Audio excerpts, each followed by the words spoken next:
Robinson Crusoe, capítulo 14. Un sueño hecho realidad. Después de haber desembarcado todas mis pertenencias y guardarlas en un lugar seguro, regresé al bote, remé a lo largo de la costa hasta la vieja rada y allí lo dejé.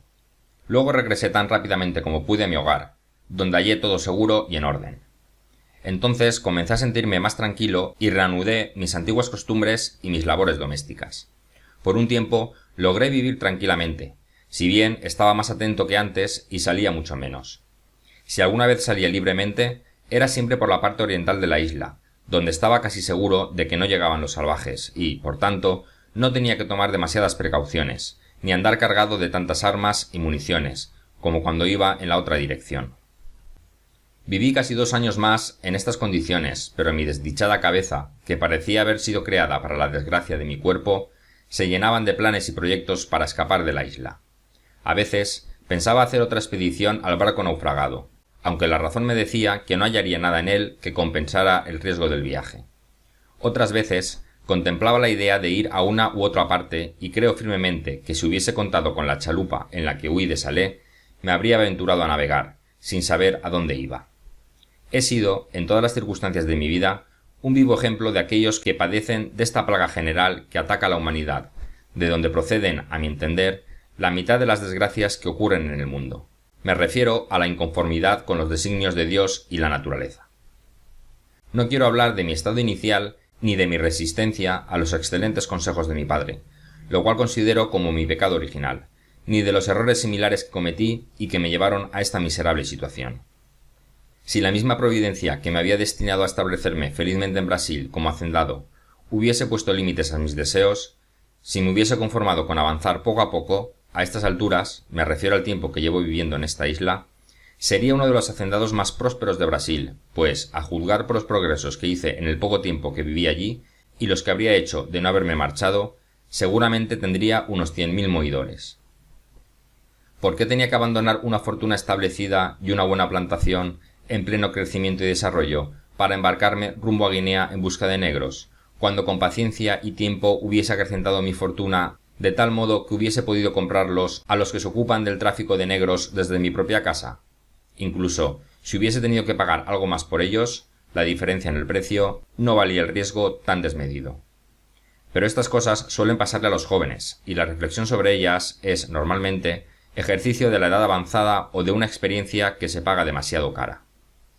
Yo me hallaba en esta etapa, y, sin embargo, el error se había arraigado tan profundamente en mi naturaleza que no era capaz de contentarme con mi situación, sino que me dedicaba continuamente a pensar en los medios y posibilidades de huir de este lugar.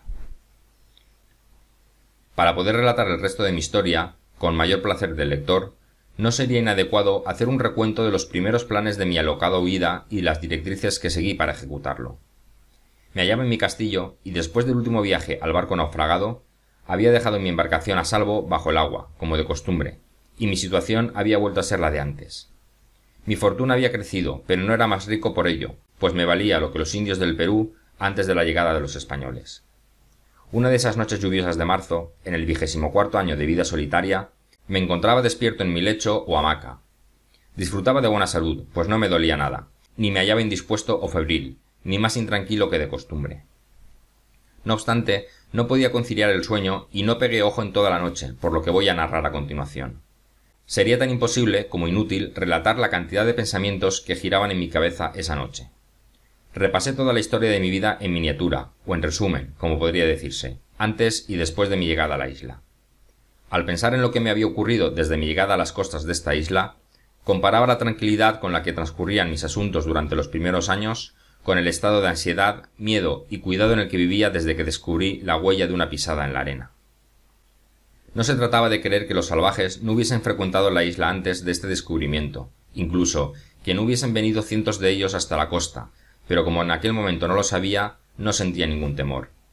Mi satisfacción era total, aunque estuviese expuesto al mismo peligro, y me sentía tan feliz de ignorarlo como si, en realidad, no estuviera amenazado por él.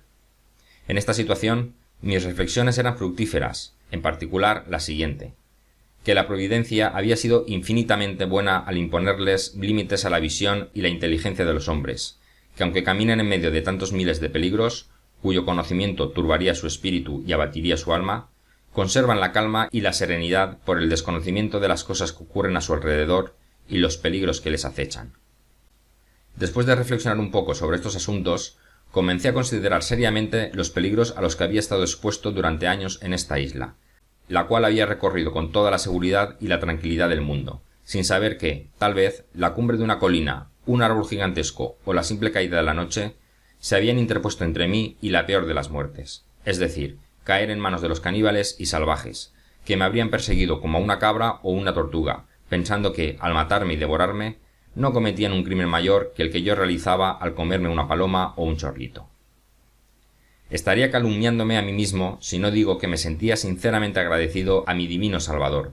a cuya singular protección, confieso humildemente, debía mi salvación, pues sin ella habría caído inevitablemente en las despiadadas manos de los salvajes. Luego de estas consideraciones, comencé a reflexionar sobre la naturaleza de aquellas miserables criaturas, me refiero a los salvajes, y a preguntarme cómo era posible que el sabio gobernador de todas las cosas hubiese abandonado a algunas de sus criaturas a semejante inhumanidad, más aún, a algo peor que la brutalidad misma, como es devorar a los de su propia especie. No obstante, como esto no eran más que especulaciones, y, en aquel momento, completamente vanas, me puse a pensar en qué parte del mundo vivían estos miserables, a qué distancia se hallaba la tierra de la que provenían, por qué se aventuraban tan lejos de sus moradas, qué clase de embarcaciones utilizaban y por qué no podía ir hacia donde estaban ellos del mismo modo que ellos venían hasta donde estaba yo. Nunca me detuve a pensar qué sería de mí cuando llegara allí, cuál sería mi suerte si caía en manos de los salvajes, ni cómo podría escapar si me capturaban. Tampoco pensaba en cómo podría alcanzar la costa sin que me vieran, lo que habría sido mi perdición, ni qué hacer si lograba no caer en sus manos, para procurarme el sustento, ni mucho menos el rumbo que debía tomar. Ni uno solo de estos pensamientos cruzó por mi mente, dominada por la idea de llegar al continente en mi piragua. Mi situación me parecía la más miserable del mundo y no podía imaginarme nada peor que la muerte. Pensaba que podría llegar al continente, donde, tal vez, hallaría consuelo, o navegar a lo largo de la costa, como lo había hecho en África, hasta llegar a algún lugar habitado, donde pudiese ser rescatado. Después de todo, tal vez encontraría un barco cristiano que me recogiese y, en el peor de los casos, moriría, lo cual pondría punto final a todas mis desgracias. Es preciso advertir que todos estos pensamientos provenían de mi turbación y mi impaciencia, exacerbadas por el recuerdo de los trabajos y las decepciones que padecí a bordo del barco naufragado, donde estuve tan cerca de hallar lo que tanto deseaba, alguien con quien hablar, que me explicara dónde estaba y los medios posibles de librarme. Por eso digo que todos estos pensamientos me tenían completamente trastornado. Mi calma y mi resignación a los designios de la providencia, así como mi sumisión a la voluntad del cielo, parecían haberse interrumpido y no hallaba forma de distraer mis pensamientos del proyecto del viaje al continente, que me obsesionaba de tal modo que me resultaba imposible resistirlo. Durante más de 2 horas este deseo me invadió con tanta fuerza que me bullía la sangre y me alteraba el pulso como si el mero fervor de mis pensamientos me hubiese provocado fiebre. Entonces la naturaleza, como agotada y extenuada por mi obsesión, me arrojó en un profundo sueño. Podría pensarse que soñé con todo esto, pero no fue así. Soñé que salía de mi castillo una mañana, como de costumbre, y veía 2 canoas en la costa, de las cuales desembarcaban 11 salvajes que llevaban consigo a otro de ellos, a quien iban a matar para, después, comérselo. De pronto, al salvaje al que iban a sacrificar, daba un salto y huía para salvarse. Me pareció ver en mi sueño que corría hacia la espesa arboleda frente a mi fortificación para ocultarse y, advirtiendo que estaba solo y que los otros no lo buscarían en esa dirección, me presentaba ante él y le sonreía. Entonces se arrodillaba ante mis pies, como pidiendo ayuda, y yo le mostraba la escalera y le hacía subir, le llevaba a la cueva y se convertía en mi servidor. Tan pronto tuve a este hombre conmigo, me dije: ahora sí puedo aventurarme hacia el continente, pues este compañero me servirá de piloto, me dirá qué debo hacer, dónde buscar provisiones, dónde no debo ir si no quiero ser devorado, hacia qué lugares debo aventurarme y cuáles debo evitar. En esto desperté y me sentí invadido por la indescriptible sensación de felicidad que me había causado la perspectiva de mi libertad, pero al volver en mí y descubrir que no era más que un sueño, me sentí igualmente invadido por la tristeza y el desencanto. No obstante, llegué a la conclusión de que la única forma de llevar a cabo un intento de huida era con la ayuda de algún salvaje y, de ser posible, alguno de los prisioneros que los salvajes traían para darles muerte y devorarlos. Pero aún quedaba otra dificultad que superar. Era imposible ejecutar mi plan sin tener que atacar antes a toda una caravana de salvajes, lo cual suponía un acto desesperado, que podía fracasar.